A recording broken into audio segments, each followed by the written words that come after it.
want to let y'all know, man, we have an exclusive merch available, man. Wavestudios.wave on Instagram. You know what I'm saying? We got Javante Davis T right now. Got the long sleeve Wave Racer T under. So yeah, we having all that for y'all. Make sure y'all tap in. Make sure you go get that. We also got, what's your girl brand name? Kingdom Denim. We also got Kingdom Denim, man. I don't know if y'all can see this, but I had to get low. It's fine. It's from my girl Anna. Yeah.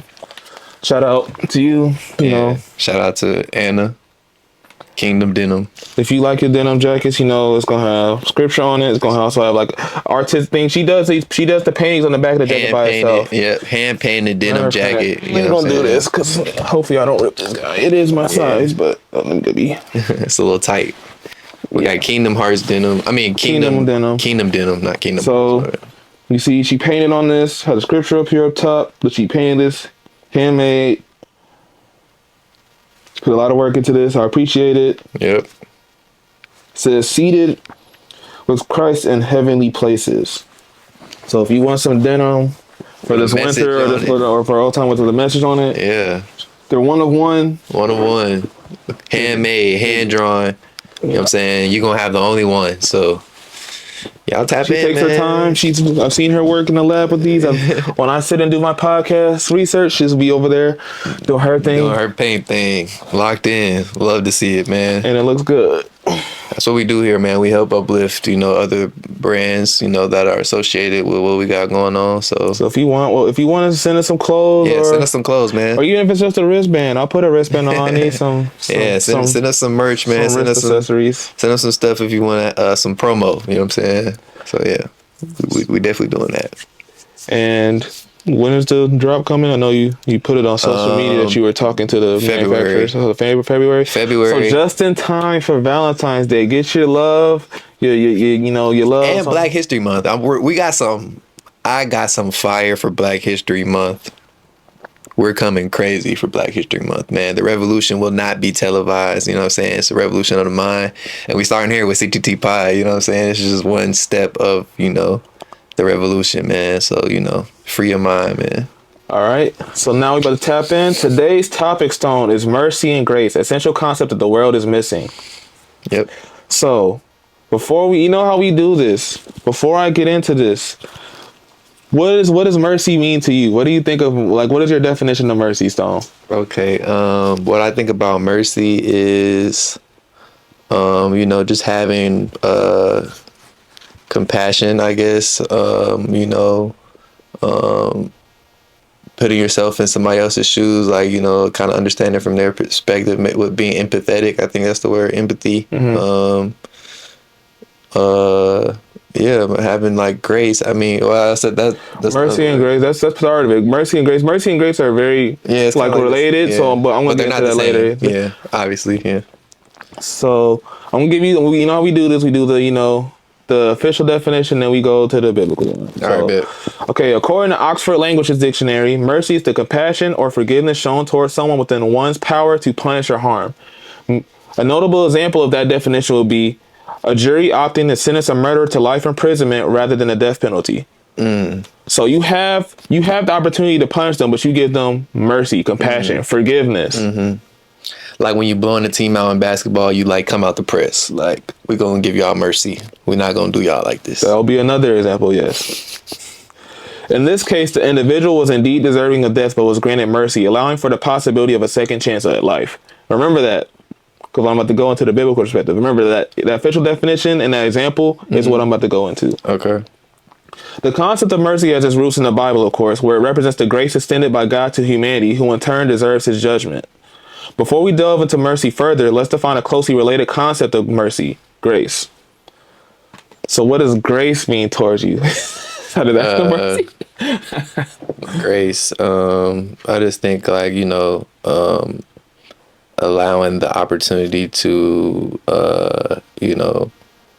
I guess, be compassionate with somebody or kind of be like empathetic. It's all the same thing to for us. So when I did this Merriam-Webster dictionary like definition of grace, there was like 3 different definitions. So I'm gonna give you, I think it's 3. I think it's 3, it's 2 or 3. But according to Merriam-Webster, primary definition of grace refers to the unmerited meaning you didn't earn it, you didn't do anything to earn it. Okay.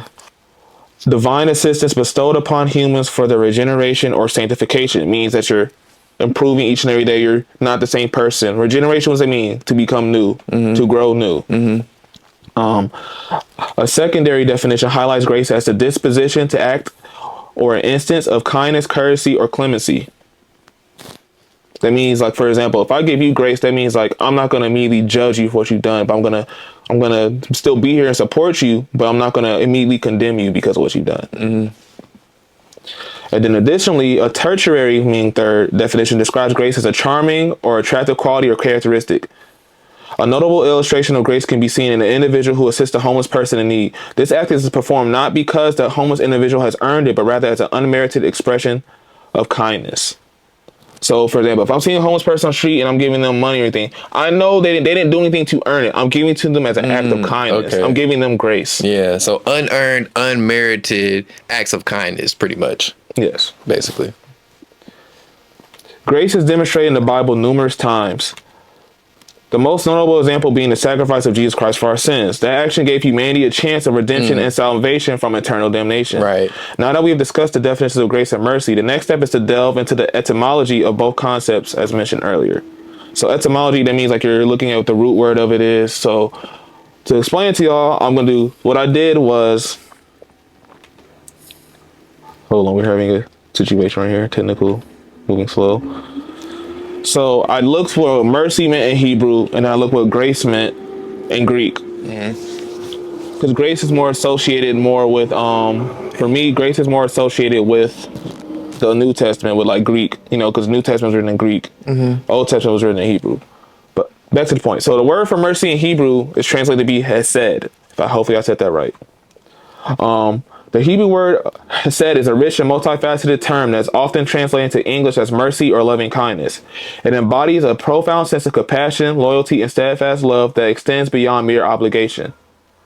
So that means that I'm not just obligated to show you mercy. I show it to you despite what you may or may have not done. Closely correlated with grace. In the context of relationships, hesed implies a deep commitment to act kindly and generously, often going beyond what's expected or required. So I'm going beyond of what you really deserve or what you even might think you deserve. It can also describe human interaction as well as the divine compassion and covenantal love that God displays toward humanity. The nuances of hesed also encompass elements of beauty, goodness, and sometimes reproof, highlighting its complexity and depth and conveying both relational and moral dimensions. This term is central to the understanding of ethical and spiritual duties in the Hebrew Bible, emphasizing the importance of love and mercy as foundational virtues. So basically what mercy, what hesed means in the Hebrew context is you're showing love first and foremost, you're showing compassion, and you're going beyond the normal amount. And that's what God does to us. Yeah. And that's what, and an extension, just us being people, we should give that mercy to other people. Because think about it. I'm going to go into it later, but we don't give mercy. Mercy is not a thing that's perfect. That's not prevalent in the world today. When someone's done something wrong, we immediately throw the book at them. We cut them off. Cancel culture is an example of a lack of mercy. Yeah. You immediately get canceled. Yeah. You immediately get written off. Forget, that's a lack of forgiveness. Lack of mercy is a lack of forgiveness as well. And we already talked about forgiveness in our previous episode. Yep. Click the link for that. Yeah. But yes, a lack of forgiveness is also a lack of mercy. Yeah. Okay. But now going to grace. So grace, the word for grace translated to Greek is charis. Can you think of before I go to this, what do you think of charis in? Or we say it charis, charisma or charismatic. See, that's why that's like, oh, he's gonna look fool with this one. So that's crazy. Think about it. We've met a bunch of charismatic people. Like think about J-Vo's charismatic. Yeah. It means he has grace. But we all have grace. So The Greek word charis or charis, often translated as grace in English, encompasses a rich tapestry of meanings that extend beyond a single definition. In the Christian theological context, it primarily signifies grace as a divine gift or blessing bestowed upon humanity through Christ Jesus, highlighting the transformative and redemptive power of divine love. Beyond its spiritual connotations, charis can also refer to favor, reflecting a sense of goodwill or benevolence shown towards others. Remember, like, I'm giving you grace. Mm-hmm. Like, I'm not condemning you for what you've done. Mm-hmm. Same thing that Christ does for us. So when we're dealing with other people, we have to give them grace. Now, we still forgive them, but also be mindful. We give them grace, and we keep giving them grace, and grace abound. So you still have to use your discernment as well when you're dealing with people. Mm. Some people, they will. Your grace can be abused by people who taking advantage of that. So be mindful of that. Additionally, charis embodies gratitude or thanks, emphasizing an attitude of appreciation and acknowledgement of received blessings. Moreover, it captures the essence of a favor or an act of kindness, underlining the reciprocal nature of generosity and goodwill in human interactions. These multifaceted interpretations of charis illustrates profound impact on both individual lives and broader societal relationships. So, for example, for me, like, if you're looking at this right now, you have to give yourself grace. For example, I've done terrible things, but I have to give myself grace and understand that I'm not that same person anymore. That will be giving yourself favor or goodwill or compassion towards yourself. Yeah. If you can't give grace towards yourself, you can't give grace towards others. So that goes back to you forgiving yourself, giving yourself mercy. Because if you don't give yourself mercy or forgiveness, you're not going to be able to give to someone else. If I'm a self-hating individual, I'm gonna hate on other people. I'm gonna give hate to other people. If I'm if I love myself, I'm able to love other people. So when people out here hating, it's just a reflection of themselves, what's inside them. See, yeah. Now we're gonna go into the dispersion of mercy. So still going to the biblical aspect. In the Old Testament, the concept of divine mercy is deeply rooted in the relationship between God and the Jewish people, shaped by the enduring covenant established with them. This covenant, which included laws and promises, created a unique dynamic where God's mercy was primarily directed towards the Israelites. The narratives in the Old Testament illustrate this relationship, highlighting instances where God's compassion is demonstrated through deliverance, forgiveness, and preservation, often in the context of the trials and struggles as a chosen people. For example, he gave them mercy, example of mercy in the Bible, going to the Old Testament. You remember when they disobeyed and they had to walk around the wilderness for 40 years? Yeah. He could have just wiped them out. Wow, I knew you was about to use that example. I just knew you was about to use that example. That's funny. Locked in. Yeah. Like, he could have wiped them all out, right? Yeah. Multiple times. But he made them walk around for 40 years. Yeah. Yo. It was like a 4 to 7 day week journey, like a 4 to 7 day journey, and then, like, because they disobeyed, because they consistently complained, they had to walk on 40 years. Dang. He had to wipe out that disobedient generation, but people still survived, right? I think it was like 20 and under. They got to to actually see it, but they got mercy. That's still mercy, right? Dang, that's crazy. He could have killed them. He could have wiped them all out. Like the whole lot, young and old. Yeah, he could have wiped everybody out. So mercy also goes into the event of the New Testament. However, there's a profound theological transformation following the death and resurrection of Jesus Christ. This pivotal event shifts the paradigm of divine mercy from exclusive promise to the Jews to a more inclusive. So we all get mercy because of Christ's sacrifice. At first, it was only for the Jews because it was covenantal. It was between God and the Jews because of their covenant, right? When Christ died for us, we all were available to Christ's mercy. Oh wow, I didn't know that. So grace and mercy was only extended to Jews originally, before Christ came? Yes. You see, most people in the Old Testament, it was dealing with the Jews, right? Now, were there instances where other people believe in God and stuff too? Yes, in the Old Testament, yes, but it was mainly between. So everybody, so all the biblical accounts from the Old Testament, all of those were Jews, mainly focused on the Jewish people. Oh, okay. But when Christ came into the picture, he made his mercy for all of us. Because remember, he came to save the world, not just the Jews. So are we Jewish? Is that my ancestral line? Here we go. I'm just asking. I don't know. The Hebrew Israelites, they're calling for him. They're calling for this guy right here. The Apostle Paul articulates this change in Romans 5, 8, and 10, emphasizing that God's love and mercy are no longer confined to a single ethnic or cultural group. Instead, they are offered universally to anyone who chooses to accept Jesus Christ as their Lord and Savior, regardless of their background and, most importantly, your past. No matter, regardless of your past, if you accepted Jesus Christ as your Lord and Savior, your slate has been wiped clean. You have His mercy. This transition not only alters the understanding of grace, but also redefines the concept of inclusion within Christian theology. It suggests that God's mercy is a gift accessible to everyone, inviting individuals from diverse backgrounds to partake in a salvific grace made possible through Christ's sacrifice. Thus, the New Testament reflects a widening of the scope of divine mercy, calling for a more expansive view of community and relationship with God that transcends previous boundaries. So, I know I went through all that.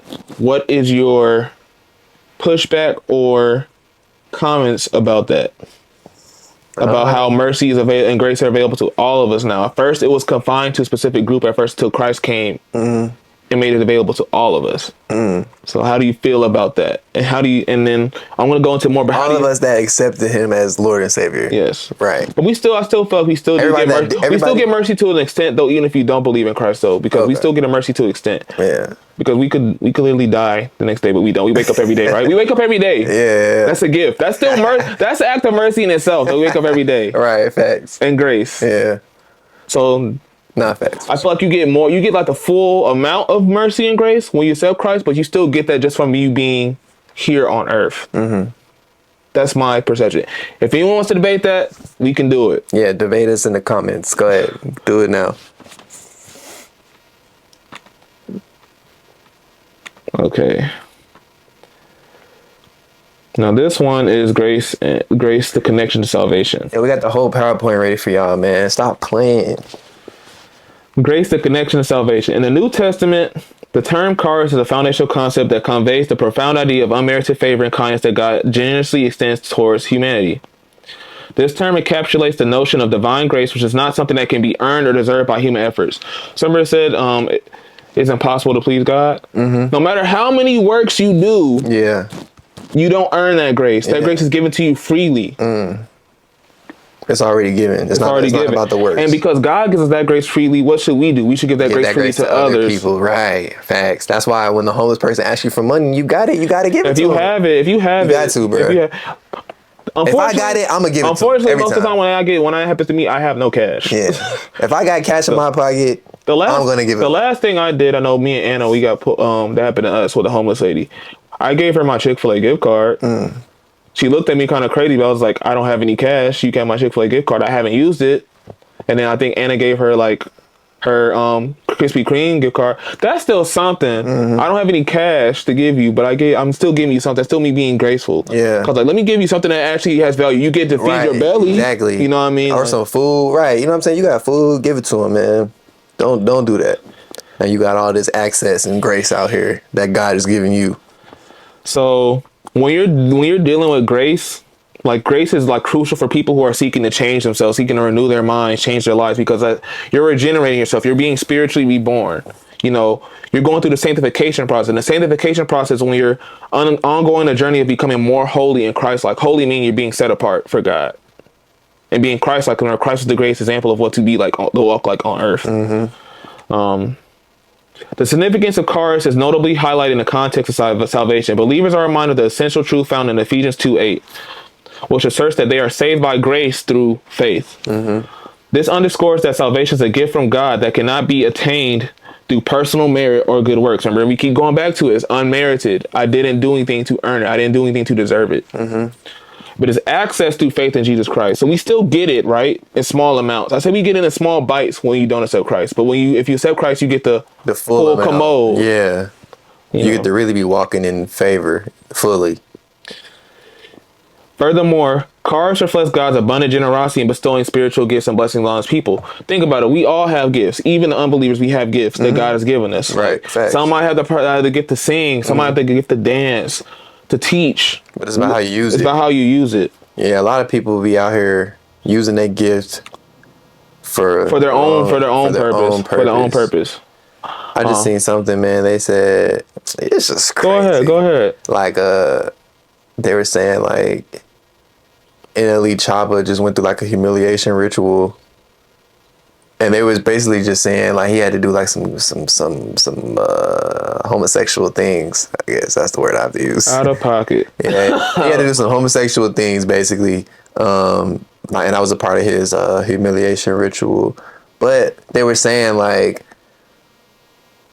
everybody thinks that like they want like fame and this position or like what I'm saying, to be like at the top or whatever. But what they were saying is most people at the top have like had to do something like that, very humiliating, or or I mean just something very of compromising of their values. Exactly, compromising of your AKA values, selling your soul. Yes, man.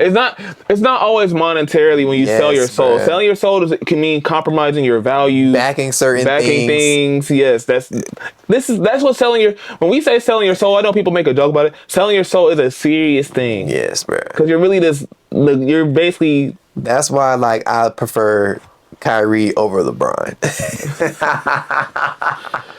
Because Bron sold his soul. Like, he didn't necessarily sell it, but like he sold it. Like, you feel me? For money, fame, power, to be the king, he turns his back to certain things. You know what I'm saying? And you should never do that. You should never do that, bro. That's not cool. If it ever takes you going like reversing on your values or stepping back on your values, you should take that time to sit back and reflect. Like, is this really something I want to do?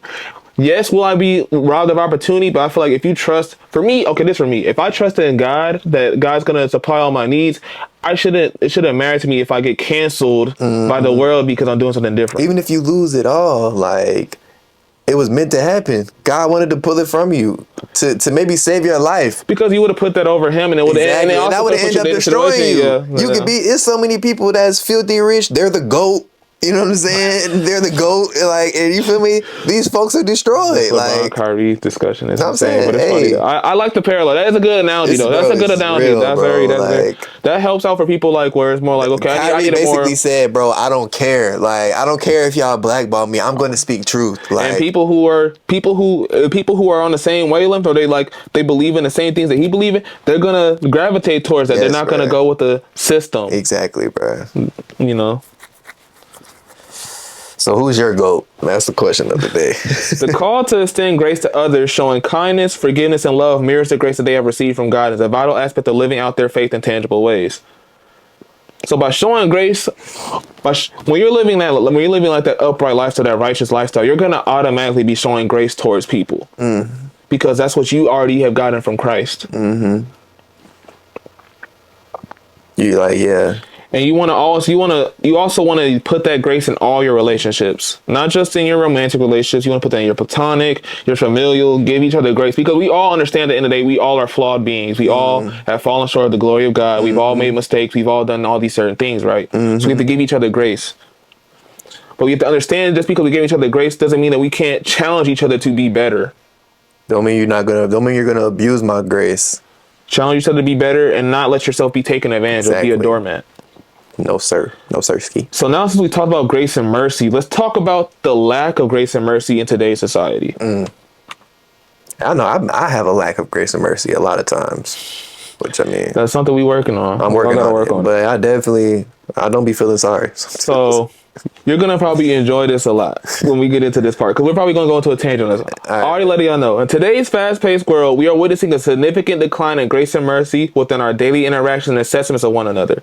The pervasive attitude of rushing to snap judgments has become all too common. With individuals readily assuming the roles of judge, jury, execution without taking the time to fully grasp the nuanced complexity surrounding each unique situation. Meaning, we're automatically assuming something off of like the most superficial evidence, without actually getting to know a person, without getting to understand a situation. We're making assumptions, judgments based off propaganda, based off things that aren't even true. Like, this is something that let's just use the Shade Room, for example. The Shade Room will post something.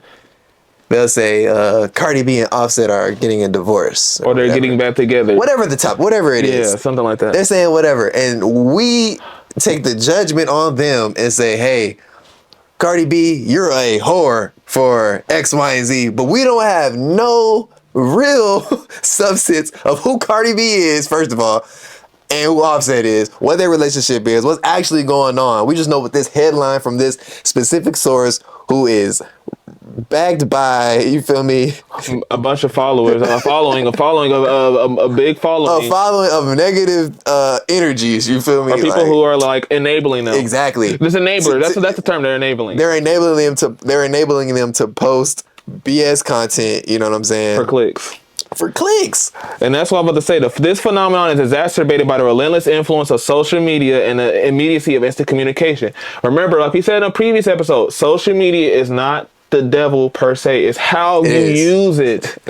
Okay, they can't be devil. The devil will use it. The devil uses it. He can use it to make things get exacerbated. Yeah, facts. Which cultivate an environment where hasty conclusions often precedence over thoughtful reflection or introspection. The rapid tempo of modern life encourages an atmosphere where compassion frequently takes a backseat, leaving little room for understanding or forgiveness. Think about it. What is the world like today? It's me. It's me and me alone. It's not about what you think. It's not about what's going on in your life. It's not about me having compassion for you. It's about me. Yeah. Like, nah, facts.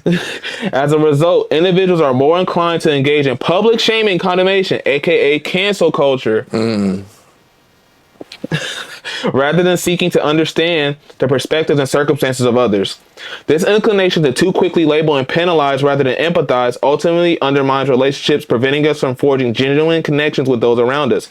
Like I said in another episode, keep going back to these episodes. These episodes, I'm not doing it just for like clickbait or like, you know. No, we're actually giving you guys real value in these previous episodes that we're referencing now because we've already given you guys real value in them. Because we're so me, we don't have any real relationships anymore. They're based off of like, they're very conditional. They're based off what can you do for me, or like, as I say to you, it's like it says in the song, what have you done for me lately? Yeah. Like, what have you done for me lately? So is that a bad thing? You shouldn't base your relationship off of what somebody can do for you, though. Like, that's part of it, but that shouldn't be your soul. Most of these relationships that we have nowadays, they're based off of solely what you can do for me. I mean, but if somebody's a liability to what you're trying to accomplish, of course, cut them off. But I'm saying, but sometimes sometimes we quickly assume stuff before we even have that, before we even judge, before we even actually reflect, or even get to hear the other person's side of the story. I mean, I can agree to that. Like, you know what I'm saying? Sometimes we don't have grace or compassion. I mean, grace or mercy for, you know what I'm saying, somebody in a situation. We might just cut them off without even like talking to them or asking them like, hey man, what's going on? You okay? You know what I'm saying? Is everything okay? And sometimes that, like I said, that prevents us from having genuine connections. Yeah, I can agree to that. Our relations become more superficial and conditional. Mm-hmm. Like, and that's a big issue. Like, that's why you see, like, think about it. That's why most people don't really have for real friends. That's why most people don't have. That's why most marriages fail. Like most facts. Regular relations fail because we make assumptions fast, and we don't have any grace or mercy. Like, we don't understand. Like, okay, for example, I can say this, and I don't want. It's gonna probably be controversial, but I can say like there's opportunities where I've been in relationships where if I've done like I can have something done wrong to me multiple times, I give you grace and mercy, right? But as soon as I do something to you, cut off. Yeah. No talk, no conversation. Boom. Yeah. Adios. But that's a prime example of not showing any grace and mercy. Like, yes, you don't want to be a doormat, but people give you, like, certain people, like, will give you grace and mercy multiple times in a relationship. And are you going to appreciate that and actually try to change, or are you going to keep abusing it until that person snaps, and then you're like, oh, because you did this one wrong thing, despite all my wrong things I've done, I'm cutting you off. Yeah. Nah, facts. I definitely, I can see that. So moreover, this trend diminishes our collective capacity for empathy and kindness, fostering a culture where divisiveness, we're not together anymore, but there's no more unity in today's society. We're all divided. We're all competing. And that's also because of where we're at. We're in the United States. Competition. We talk about that. Culture, man. And harsh critique are not just acceptable, but in some cases celebrated. There's nothing wrong with giving somebody criticism, but sometimes you have to understand there's a balance between harsh criticism and constructive criticism. And then we shouldn't celebrate when somebody's harshly criticized. We laugh at that type of stuff. Like, we're like, oh, he got made. Finally, he got made fun of because, like, for example, we got made fun of because he's overweight. Yeah. We're not like, hey, let's go to the gym. Hey, we're like, ha ha ha, you're overweight. You're fat. I'm like, come on now. That's crazy. Nah, that's real though. We take joy in people suffering, which is fucked. I mean, which is messed up, man. It's messed up. Shouldn't do that, y'all. The urgent need for grace and mercy has never been more critical in society that increasingly thrives in turmoil and judgment. We literally thrive on turmoil and judgment. Yeah. Social media is built That's off of what it people's is. suffering Yeah. and people's pain. Yeah. Literally. To counteract this prevailing mindset, we must actively work towards creating a culture that prioritizes thoughtful reflection, compassion, and open dialogue. We have open dialogue, meaning there's time for me to listen, there's time for you to speak. There's time for you to listen and for me to speak. Open dialogue, and we're not cutting each other off. We're letting that person get the point across. Then we have open discussion, open dialogue. And that's in contrast to doing rapid fire judgments and criticism. Because usually, like, like I can say, I've been guilty of this. We're in a conversation. As soon as I hear something I don't like, I'm butting in. Nah, I can get my point across. I'm standing on business. Yeah. That's the term. I'm standing on business instead of actually having a healthy conversation. Because when you're in a relationship, you're gonna get offended. Yeah. For sure. But you have to learn how to give that person grace, understand where they're coming from, and y'all end up having empathy and starting to have that communication where y'all understand, where y'all come to a common understanding. Doesn't mean you have to agree, but if you come to a common understanding with that person. I think oftentimes when you're like having those conversations or, whatever you want to call them, debates or whatever with your partner or whatever, or just anybody, and things are getting heated and people are like saying what they feel and all that stuff. I think it's cool, but at the same time, I think as long as you keep it like respectful, I think like you can say what you need to say, but like don't like insult or try to like sneak this. Be so harsh. Yeah, be harsh. Like say it from like an evil place of like, oh, like you've been like feeling like this for don't a while. Don't do it with malicious intent. Yeah, malicious intent. It's like, because malicious intent, like, cause like the truth, like, okay, the truth might sting sometimes or hurt, like, but it's like you can do the truth in love instead of doing the truth in hate. Yeah. And that's why like how people say like tough love does exist, but there's a fine line between tough love and disrespect. Yeah. Or constructive criticism. Like people like, I'm giving you constructive criticism. No, you're being harshly critical. You're not giving me constructive criticism. Because you can speak the truth. Like you said, like we all know, harshly critical. Like when you're getting the truth is going to hurt. Yeah. But there's a way you can get it across without you being like, you're trash. Yeah, or exactly. Nah, facts.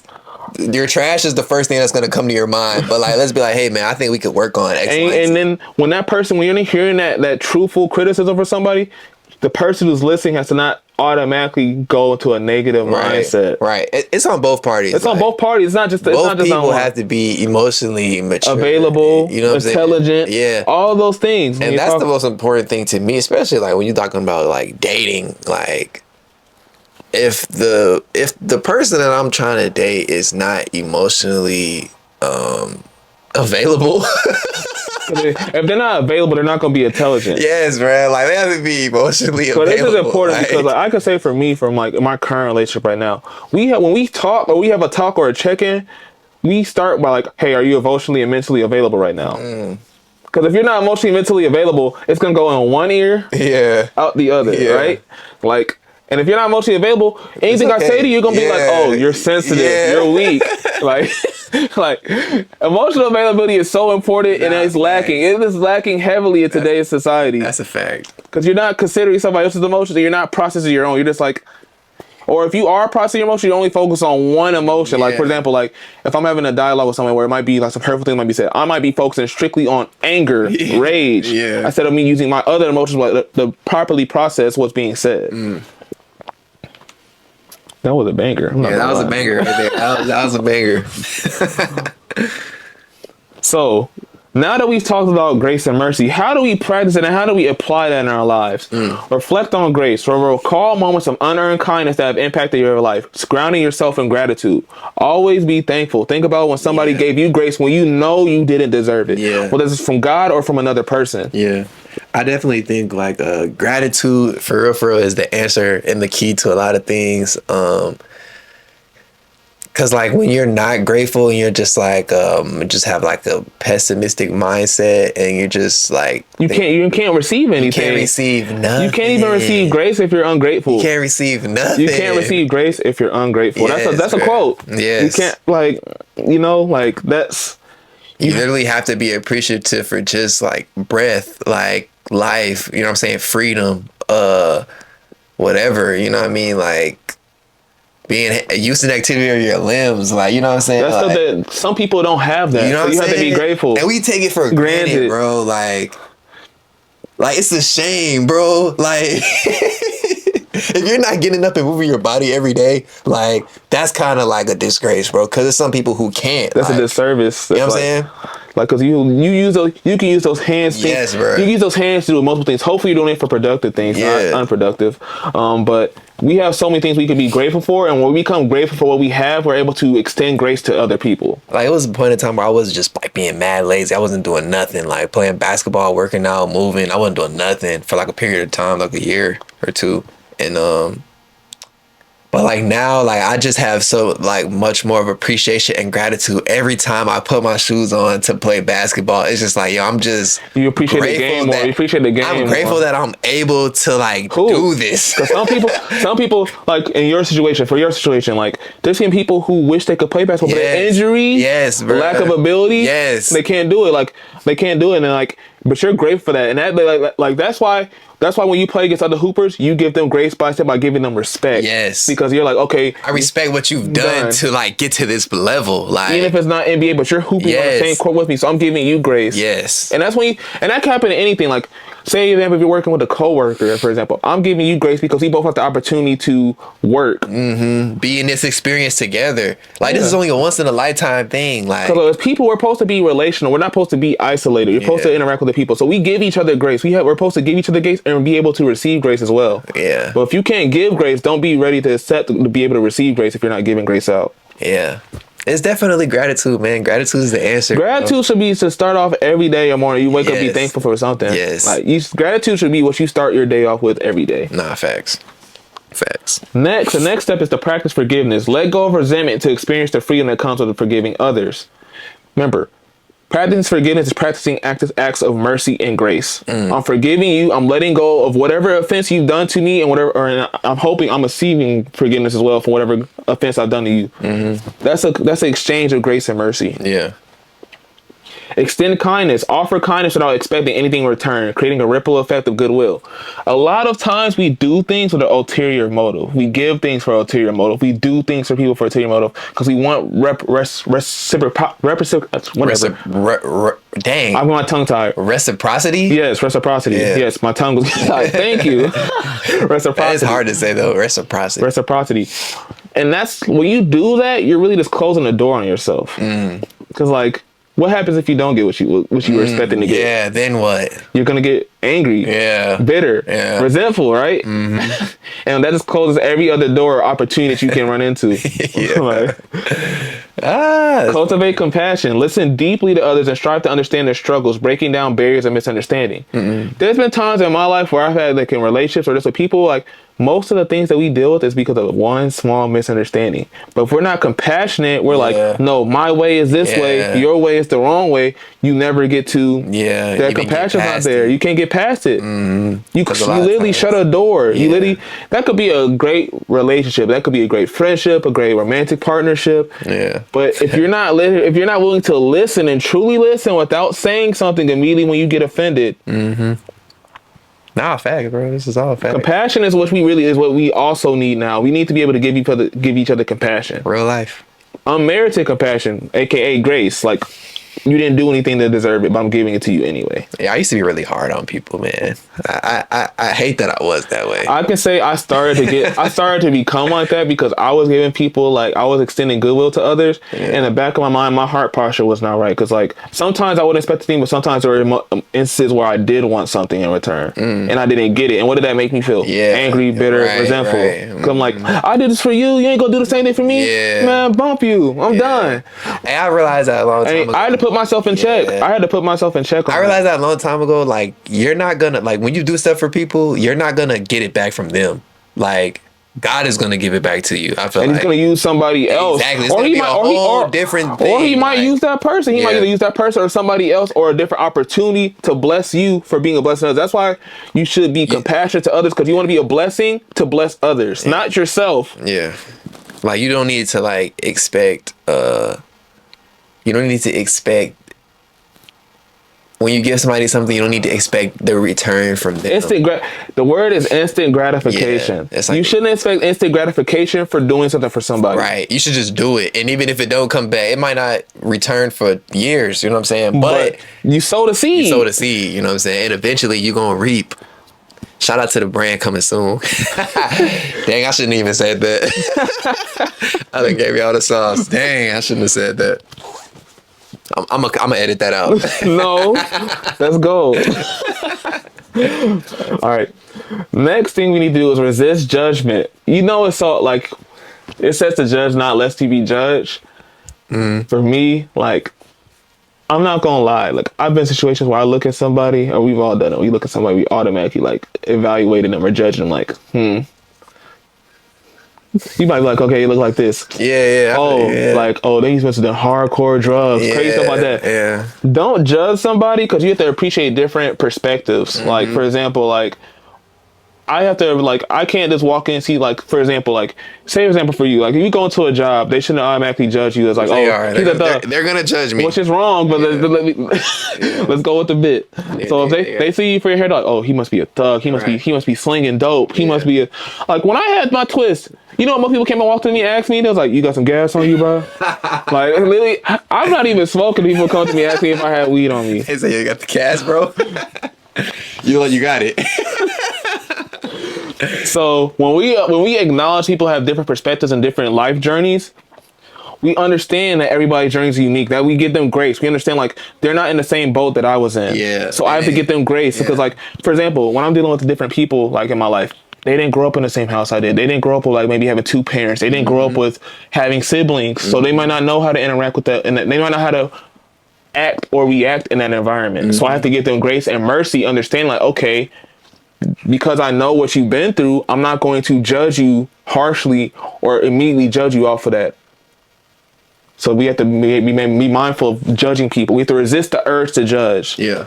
Because of the type of beings we are, we're intellectual beings. We observe. We're observant beings. We're gonna automatically start coming up with, like, a schema. A schema is like this is going to my school. I'm sorry, I don't have this in my notes, but this got me interested. So a schema is basically like a mindset or like a perspective or a perception that you have of someone else. You can have your self schema. There's a self schema, then there's a schema. A self schema is about what you think of yourself, how you perceive yourself, and then a schema is how you perceive others. So we need to be mindful. I would say we need to, like, ignore the urge to immediately go along with our schema of other people. Because everybody's different. Yeah. And you might not know what they went through. That's why his memory says don't ever talk bad about somebody, because you never not know what they're going through.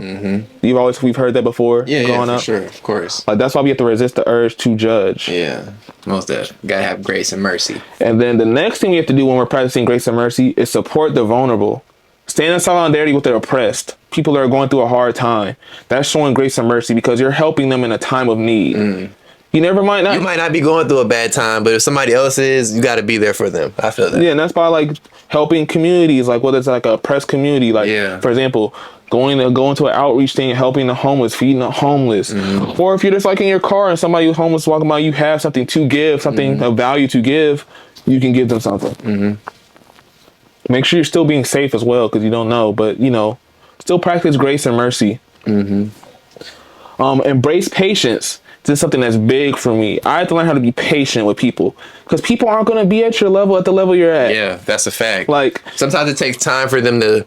That's why I like to drop gems. Like, if I know if somebody's, like, not, like, on that level of, like, understanding, I'll just, like, simplify it, and I'll just leave them with the gems. I can say, like, hopefully they'll get it one day. Because, like, that goes for all relationships. Like, especially, like, for example, in a romantic relationship, if your partner's not at your level that you're at right now, are you going to immediately cut them off or write them off, or are you going to give them patience? Yeah. And if they're actually, and the thing is, if you're actually seeing them make strides, they're going to eventually they're going to get to that level. Yeah, for sure. So you have to embrace patience. And that's not just with relationships. I just use that as an example with romantic relationships. You have to do that with anybody. Yeah.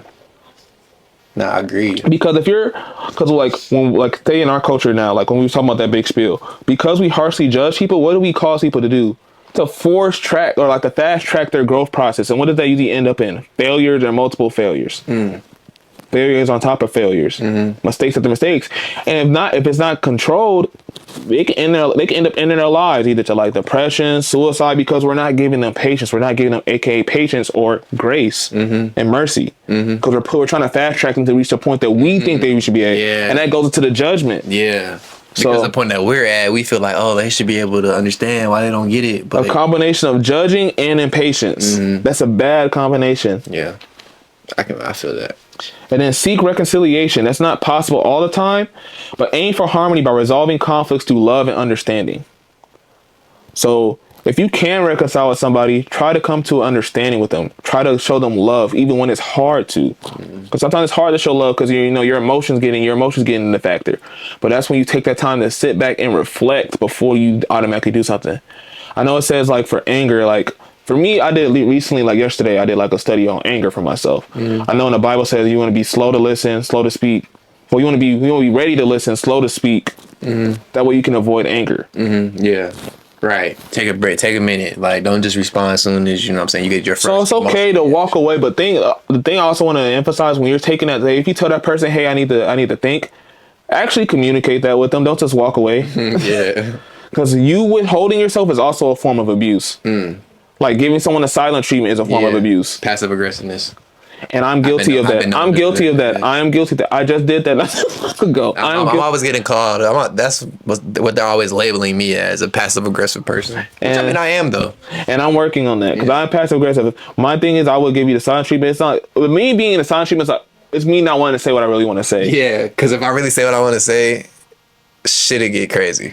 But then you still got to reflect. So I'm really trying to protect the peace. But at the same time, you have to say what you have to say. But you got to figure out how you got to. I would say edit it or proofread it so you don't offend them to a like disrespectful extent. You can still offend them, not willingly, but you're going to offend somebody regardless because you have different emotions. People have different perspectives. They're gonna get offended regardless. But make sure it's respectful, not to the point where you like make don't them disrespect them. Yeah. Yeah. Hold on, real quick. Make sure this shit's still on. Yeah, 4%. Knew it was finna die.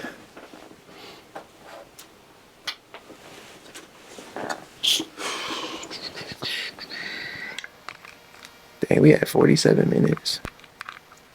Yeah. And we're almost at the end. Well, we can use this to make a bunch of reels anyway. Big episode. Oh yeah, for sure. And the last step onto practicing grace and mercy is pursue guidance. You can either look for divine guidance, as going to God, going to church, looking for spiritual guidance, or inner guidance to incorporate mercy into your daily life, enriching both yourself and others.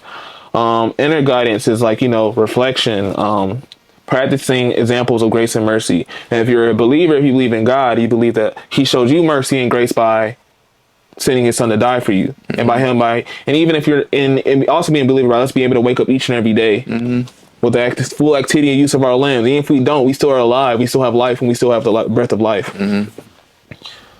So those are our steps for practicing how to apply grace and mercy. Hopefully those helped y'all. The next thing we're going to talk about is the necessity for grace and mercy. In summary, this is the conclusion, by the way. In summary, grace and mercy stand as foundational elements in building a compassionate and empathetic society. As we navigate the fast-paced complexities of modern life, it's vital to pause, reflect, and exercise empathy in our interactions. Remember, we always want to stop. I feel like because we're so pressured by society, we're moving so fast, we don't take time to appreciate being grateful and also being able to stop and listen and reflect. That's important. Extending grace acknowledges our shared humanity. Remember, as human, you're not I know it's a saying that you're not an island to yourself. No man is an island to himself. We were created to be relational. We were created to have fellowship with each other and have relationships with one another. Right. So you want to make sure we're fostering forgiveness and kindness in those interactions with each other. In an era where judgments are often swift and severe, choosing to cultivate mercy allows us to understand that everyone has a unique story influencing their actions. By embracing these virtues, we can transform our relationships, creating an inclusive and harmonious community where love and understanding triumph over division and condemnation. Because I feel like the way we're going is so we're just going to become more and more divided. Because we've already been going towards division for years with the institutions of Jim Crow. We've been divided for a long time. Even one before that with religious beliefs, capitalism, communism. There's always been division and condemnation that goes along because we don't know how to sit back and actually appreciate and understand differences between each other and know how to share those. Because sometimes even like the fact that we judge so harshly, which is a very important thing, I'm going to say this. We judge so harshly, it makes people hesitant to share. How can I share my experiences if I'm already fearing that you're going to judge me? Yeah. Right. That's why you can't care about being judged.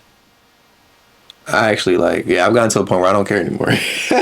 Because everybody got stuff. You know what I'm saying? Everybody gets skeletons in their closet. You know what I'm saying?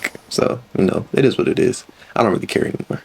Well, because if you judge somebody, don't be so hurt or offended when someone judges you. Yeah, exactly. Because what you dish out, you better be ready to receive. And then at the end, we'll see on the PowerPoint. I made a. If you want to, it's a prayer and reading guide for growing in mercy, and that's if you feel led to do that. If not, you can do the practical application of it. You can do the steps that we talked about earlier. But if you want to, that's. See, look, he's showing y'all grace and mercy by allowing y'all to have access to this for free. So these prayers beautifully articulate a deep yearning for a heart that mirrors divine mercy. By seeking a merciful heart, we align ourselves with the teachings of Jesus, who exemplified compassion and forgiveness. The prayer for forgiveness reminds us of the immense grace we receive and the importance of extending that grace to others. Compassion calls us to empathize with those suffering, understand their struggles as they were our own. Kindness as an expression of mercy encourages us to perform acts of love that transform lives. Wisdom, you do want wisdom. Wisdom is also important when you're trying to show mercy.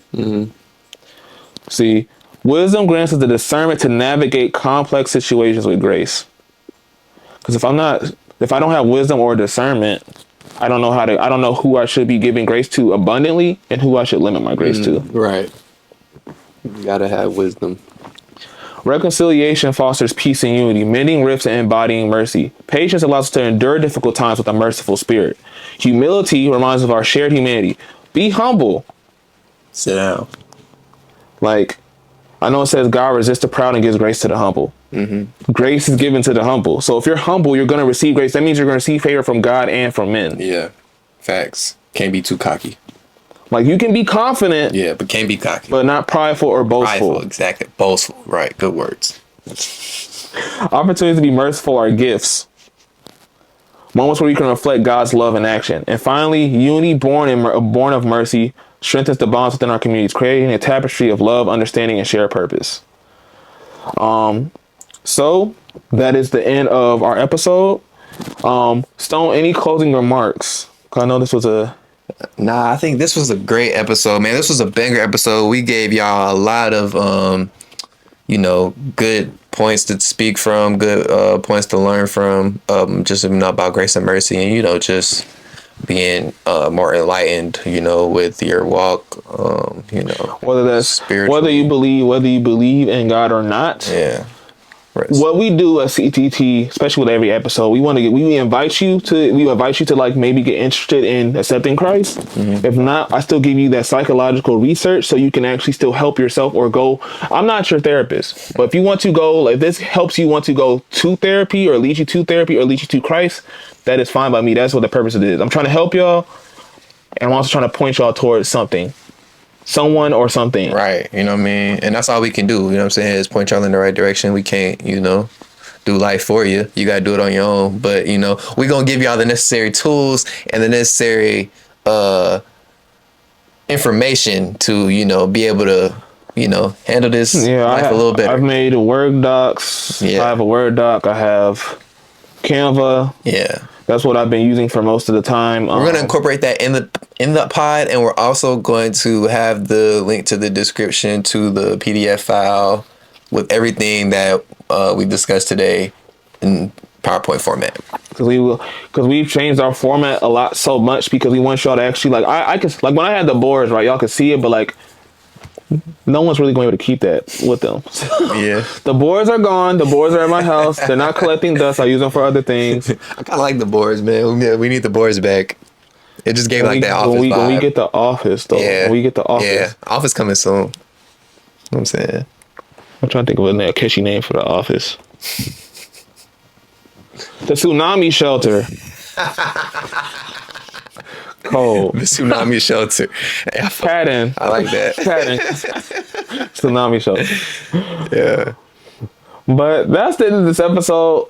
Stay tuned in from Wave Studios. Also, I'll try to get y'all tapped in with Kingdom Denim. Yeah. From my sweetheart. Yeah. You know. Love you, baby. Looking at me.